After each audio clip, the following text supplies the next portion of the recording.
तुम्ही आता याची अंमलबजावणी करावं तर दोन्ही गॅजेटियरची त्या दोन याला वेळ द्यायला तयार आहेत आम्ही. बॉम्बे गव्हर्नमेंटला द्यायला वेळ तयार आहेत आणि अंश संस्थांना द्यायला वेळ तयार आहेत. हैदराबाद गॅजेटियर आणि सातारा संस्थांच्या गॅजेटियरला 1 मिनिटं सुद्धा वेळ द्यायला तयार नाही आहे.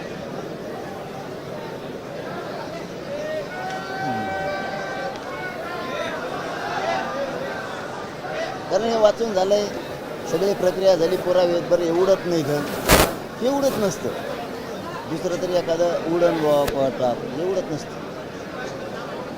कायदेशीर दस्तावेज कसं उडण सातारा संस्थांचं हैदराबाद गॅजेटियर सरकारी दस्तावेज काय करता येणार आहे कोणाला?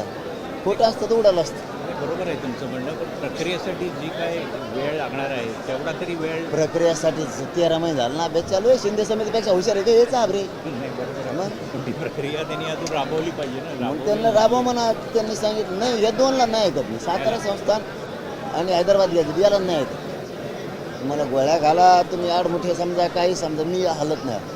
मी ठाम करून निर्णय करून आणले घरूनच. बाकीचं सांगा तुम्ही. तुमच्या शब्दाला ते वरच्या याला लय झालं ते 8-15 दिवस म्हणता येईल, चला ठीक आहे, 2 महिने ठीक आहे, चला. आणि याला नाही, या 2 विषयाला मी 1 मिनिटं नाही.